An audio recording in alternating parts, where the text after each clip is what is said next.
In the last part of the previous video we have seen Chen Nan and Princess Chuyu arriving at a specific place where Chen Nan sees his previous life's opponent Tan Taixuan's statue. Furthermore we have seen his desire and seriousness to become an immortal in the future. Hello guys, if you are new to our channel please do subscribe. Now in the beginning of the episode 6, Princess Chuyu is shown escorting Chen Nan to the new mansion where Chen Nan is told to stay by the king of Eastern Shu. So forth as they gradually walk towards the mansion, some of the civilians began to discuss about Chen Nan regarding his power as weak.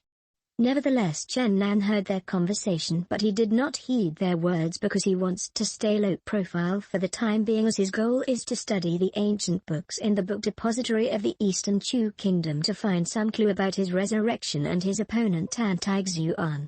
Moments after they reached the mansion, their Princess Chuyu tells Chen Nan to keep confidential about his ability to use the bow, as it is indeed a treasure of the Eastern Shu kingdom and they cannot afford to mess up with so many problems.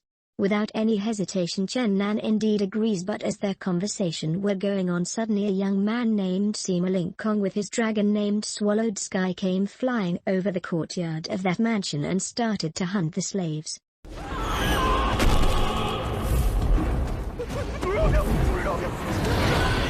But as he tries to kill another slave, Princess Chuyu blocks the attack and warns him not to be cruel in the residents of Eastern Shu kingdom. Upon which he responds that it is nothing to worry about, a mere slaves, instead they should feel honored to be food for his dragon Swallowed Sky.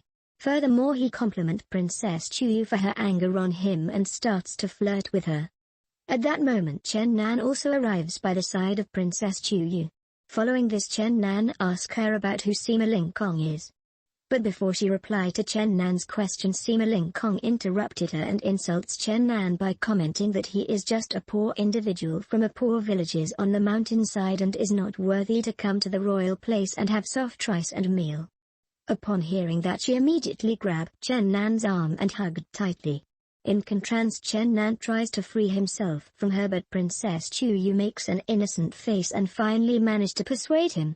At this point Sima Lingkong warns Princess Chuyu not to indulge with other person for they has already engaged, but Princess Chu responds is that she neither like him nor wants to marry him.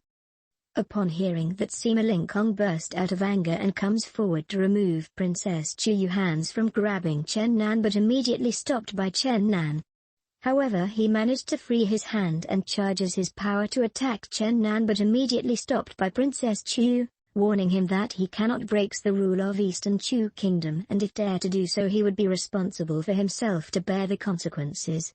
Hearing that, Sima Lingkong retreats his power. Just then he sees Dong Dong below, hiding behind Chen Nan.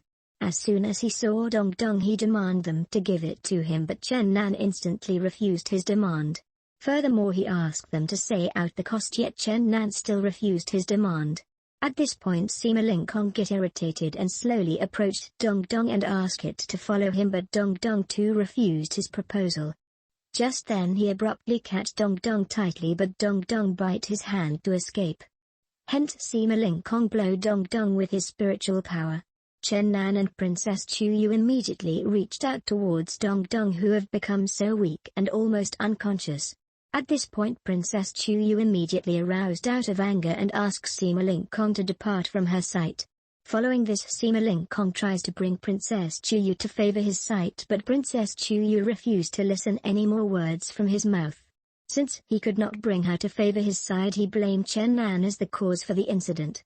So he warns Chen Nan that he would one day find and kill him. He then called his dragon and went out from that area flying through the air.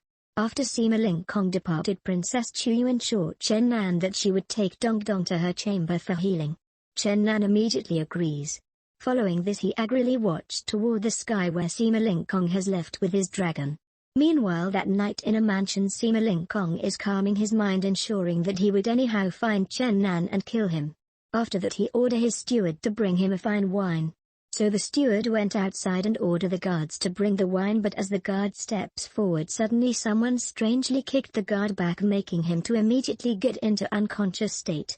At this point the steward got frightened, however we could see only his shadow. Thereafter Sima Lingkong is shown in his room waiting for the steward. Since the steward is late, so he decides to punish him the next morning. Surprisingly, he sees jars of wine on the table and thought that the steward has put everything ready on this table.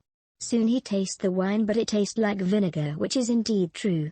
So he immediately crushed them down and sits on a chair. Simultaneously the chair also breaks down. Hence he angrily shouts, asking who did this to him. Just at that moment he immediately sees a portion of leg behind the curtain and he quick went there to check. As for the obvious, he finds him to be his steward who has been acupunctured by the strange man. So forth he immediately kicked him out of the mansion. On the other hand, these were all observed by Chen Nan from the rooftop of the opposite house. Meanwhile, in the Princess Chuyu's chamber, she gave food to Dong Dong to get energy for itself. Thereafter, as Princess Chuyu tries to escort Dong Dong for sleep, suddenly Dong Dong requests her to give the cute doll which is placed on Princess Chuyu's bed. At first she don't wanna give it to Dong Dong, but Dong Dong continue his request. So she agrees to give it to him on the condition that he had to stay in the princess chamber for few more days. Dong Dong also immediately agrees to her condition. The next morning Chen Nan is shown sketching the structure of the Eastern Chu Kingdom. Just then Princess Chu and her royal sister arrives there. Meantime, royal sister noticed Chen Nan putting the sketch paper in a jar with the other sketch paper.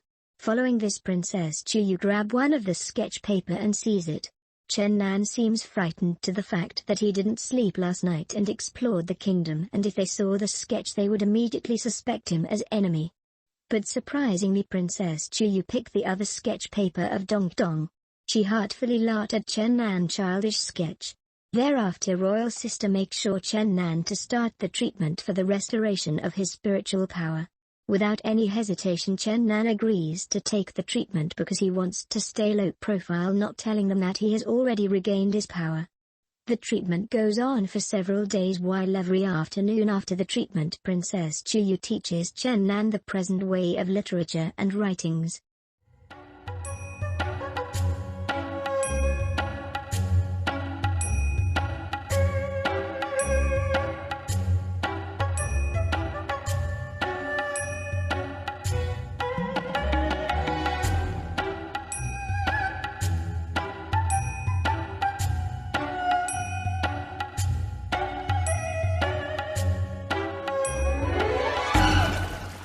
This way the days are passed.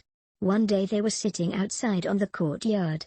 So forth through their conversation we noticed that royal sister could not help Chen Nan with her treatment, which upsets both the sisters.